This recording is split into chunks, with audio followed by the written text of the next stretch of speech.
നമസ്കാരം. കേരളത്തിൽ ഇപ്പോൾ വളരെയധികം ചർച്ചാ വിഷയമായി കൊണ്ടിരിക്കുന്ന സാമ്പത്തിക തട്ടിപ്പ് കേസ് പാതിവില തട്ടിപ്പ് കേസാണ്.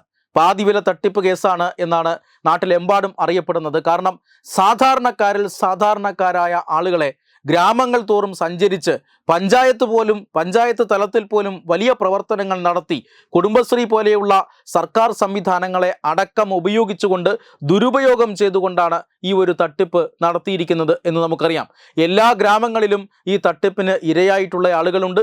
ഇതിൽ കൂടുതലും സ്ത്രീകളാണ്. പകുതി വിലയ്ക്ക് സ്കൂട്ടർ തരാം എന്ന് പറഞ്ഞ് മോഹിപ്പിക്കുകയും ആ പകുതി വില ഈടാക്കുകയും, ഇങ്ങനെ പകുതി വില നൽകിയതിൽ കുറച്ചു പേർക്ക് മാത്രം സ്കൂട്ടർ നൽകുകയും മറ്റുള്ളവർക്ക് സ്കൂട്ടർ നൽകാതിരിക്കുകയും ചെയ്തു എന്നുള്ളതാണ് ഈ തട്ടിപ്പ്. ഈ പണമടച്ചിട്ടും ഏറെക്കാലമായി സ്കൂട്ടർ ലഭിക്കാത്തത് കൊണ്ട് വന്ന പരാതികളുടെ അടിസ്ഥാനത്തിലാണ് ഈ തട്ടിപ്പ് മനസ്സിലാകുന്നത്. എങ്ങനെയാണ് പകുതി വിലയ്ക്ക് സ്കൂട്ടർ കൊടുക്കുന്നത് എന്ന് ചോദിച്ചാൽ ഈ തട്ടിപ്പുകാരുടെ പക്കൽ കൃത്യമായ ഉത്തരമുണ്ടായിരുന്നു. അത് CSR ഫണ്ടിലൂടെയാണ്. അതായത് കേരളമെമ്പാടും വലിയ വലിയ വ്യാപാര സ്ഥാപനങ്ങളും അതുപോലെ തന്നെ വ്യവസായശാലകളും ഒക്കെ പ്രവർത്തിക്കുകയാണല്ലോ.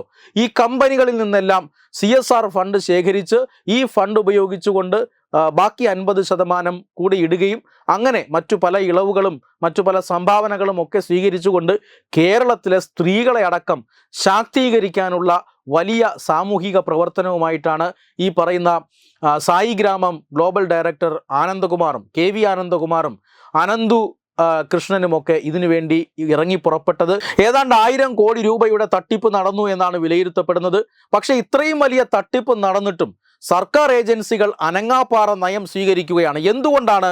ഇതിനെതിരെ കാര്യക്ഷമമായ അന്വേഷണം, പ്രതികൾ രക്ഷപ്പെടുന്നതിന് മുമ്പ് പ്രതികളെ പൂട്ടാൻ കൃത്യമായ ഒരു പ്രത്യേക അന്വേഷണ സംഘമടക്കം പ്രഖ്യാപിച്ചുകൊണ്ട് ഇവരെ വലയിലാക്കാനുള്ള എല്ലാ ശ്രമങ്ങളും നടത്തേണ്ടതിന് പകരം ഈ അന്വേഷണം ഇങ്ങനെ പതിയെ ഒച്ചിഴയും പോലെ ഇഴഞ്ഞു നീങ്ങുകയാണ്. അതായത് ആദ്യം ലോക്കൽ പോലീസ് അന്വേഷിക്കുന്നു, പിന്നെ ഇത് ക്രൈംബ്രാഞ്ചിന് വിടുന്നു. അനന്തു കൃഷ്ണനുമായി പോലീസും ക്രൈംബ്രാഞ്ചും ഒക്കെ തെളിവെടുപ്പ് നടത്തുന്നു.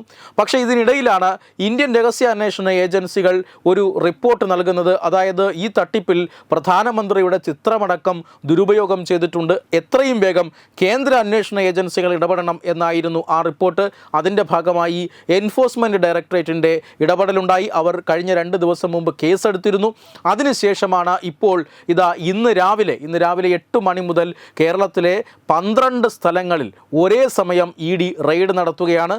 100 കണക്കിന് ഉദ്യോഗസ്ഥരാണ് ഈ റെയ്ഡിൽ പങ്കെടുത്തുകൊണ്ടിരിക്കുന്നത്. EDയുടെ എൻഫോഴ്സ്മെൻറ്റ് ഡയറക്ടറേറ്റിൻ്റെ കൊച്ചി യൂണിറ്റാണ് ഈ പരിശോധന നടത്തുന്നത്. ഏറ്റവും പ്രധാനപ്പെട്ട പരിശോധന നടക്കുന്നത് KN ആനന്ദകുമാറിൻ്റെ തിരുവനന്തപുരത്തെ ശാസ്തമംഗലത്തെ വസതിയിലാണ്. ആ വസതിയോട് ചേർന്നുള്ള ഒരു ഓഫീസുണ്ട്. ആ ഓഫീസിലും പരിശോധന നടക്കുകയാണ്. മാത്രമല്ല കോൺഗ്രസ് നേതാവ് ലാലി വിൻസെൻറ്റിൻ്റെ വീട്ടിലും ഓഫീസിലും പരിശോധന നടത്തുന്നുണ്ട്. അനന്തു കൃഷ്ണനുമായി ബന്ധപ്പെട്ട വിവിധ ഇടങ്ങളിൽ പരിശോധന നടക്കുന്നുണ്ട്. ഇദ്ദേഹത്തിൻ്റെ ഓഫീസിലും വീടിലുമെല്ലാം പരിശോധന നടക്കുന്നുണ്ട്. പക്ഷേ ഏറ്റവും പ്രധാനപ്പെട്ട ഒരു സ്ഥലത്ത് പരിശോധന നടത്തുന്നതിൽ നിന്നും EDയെ ഒരു ഏജൻസി തടഞ്ഞിരിക്കുകയാണ്. ആ ഏജൻസി മറ്റാരുമല്ല, കേരളത്തിലെ ക്രൈംബ്രാഞ്ച് തന്നെയാണ്. ഇത്രയധികം ദിവസങ്ങളായി, അതായത് ഈ പരാതി വന്നിട്ട് കേസെടുത്തിട്ട് ക്രൈംബ്രാഞ്ചിന് കൈമാറിയിട്ട് ഇത്രയധികം ദിവസമായിട്ടും ഒരടി പോലും മുന്നോട്ട് നടക്കാത്ത ക്രൈംബ്രാഞ്ച് ഇന്ന് EDയുടെ അന്വേഷണം വരുന്നു, EDയുടെ പരിശോധനയും റെയ്ഡും വരുന്നു എന്നറിഞ്ഞിട്ടാണോ കടവന്ത്രയിലെ അനന്തു കൃഷ്ണൻ്റെ ഓഫീസ് റെയ്ഡ് ചെയ്യാൻ EDയെ അനുവദിക്കാത്തത് എന്ന ചോദ്യം ഉയരുകയാണ്. അതായത് വാറണ്ട് സഹിതമാണ് കടവന്ത്രയിലെ പ്രധാനപ്പെട്ട ഓഫീസ് റെയ്ഡ് ചെയ്യാനായി ഈ ക്രൈംബ്രാഞ്ച് എത്തിയത്.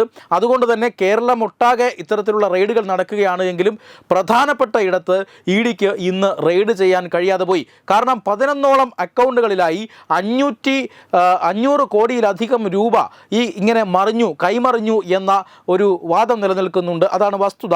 അതുകൊണ്ട് തന്നെ ഈ ഓഫീസ് കേന്ദ്രീകരിച്ചാണ്, കടവന്ത്രയിലെ ഈ ഓഫീസ് കേന്ദ്രീകരിച്ചാണ് ഈ തട്ടിപ്പിൻ്റെ പ്രധാന ഭാഗം നടന്നിരിക്കുന്നത്. 11ഓളം, ഏതാണ്ട് 1 ഡസനോളം അക്കൗണ്ടുകൾ, കോടിക്കണക്കിന് രൂപ അവിടെ ആ അക്കൗണ്ടുകളിൽ വന്നിട്ടുണ്ട്. ഈ രൂപയുമായി ബന്ധപ്പെട്ട രേഖകൾ, പ്രധാനപ്പെട്ട തെളിവുകൾ, അനന്തു കൃഷ്ണൻ ഈ ഓഫീസ് കേന്ദ്രമാക്കിയിട്ടാണ് കേരളം മുഴുവൻ ഇങ്ങനെ പ്രവർത്തിച്ചിരിക്കുന്നത്, തട്ടിപ്പ് നടത്തിയിരിക്കുന്നത്. അതുകൊണ്ട് തന്നെ ഈ ഓഫീസ് അതിനിർണായകമായ ഒരു സ്ഥലമായിരുന്നു. ആ ഓഫീസ് കേരള പോലീസ് പൂട്ടി സീല് ചെയ്ത് വച്ച നിലയിലായിരുന്നു ദിവസങ്ങളോളം. അപ്പോഴൊന്നും അവർക്കവിടെ തെരച്ചിൽ നടത്തേണ്ട. പക്ഷേ ED തെരച്ചിൽ ആരംഭിച്ച ഉടനെ, കേന്ദ്ര അന്വേഷണ ഏജൻസിയായ ED വന്നയുടൻ തന്നെ പ്രധാനപ്പെട്ട ഓഫീസിലേക്ക് ക്രൈംബ്രാഞ്ച് ഇരച്ചു കയറുകയായിരുന്നു. വാറണ്ട് അടക്കം ഉള്ളതുകൊണ്ട് തന്നെ ഇഡിക്ക് അവിടെ നിന്ന് പിന്മാറേണ്ടിയും വന്നു. തീർച്ചയായും ഇത് ചില സംശയങ്ങൾ ഉയർത്തുന്നതാണ്. സായിഗ്രാമം KN ആനന്ദകുമാർ അടക്കമുള്ളവരെ ഒന്ന് തൊടാൻ പോലും കേരള പോലീസിന് ഇതുവരെ സാധിച്ചിട്ടില്ല. കാരണം ഇയാൾക്ക് വളരെ ശക്തമായ രാഷ്ട്രീയ സ്വാധീനങ്ങളുണ്ട് എന്ന് പറയപ്പെടുന്നുണ്ട്.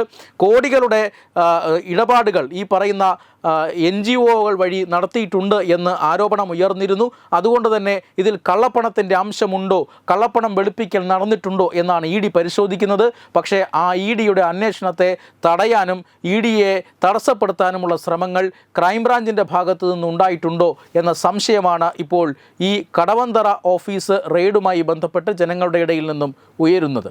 Web desk Tatvamayi news. Edubix online executive education. Focus physiotherapy centre Pattom. Unnat engineering Gujarat.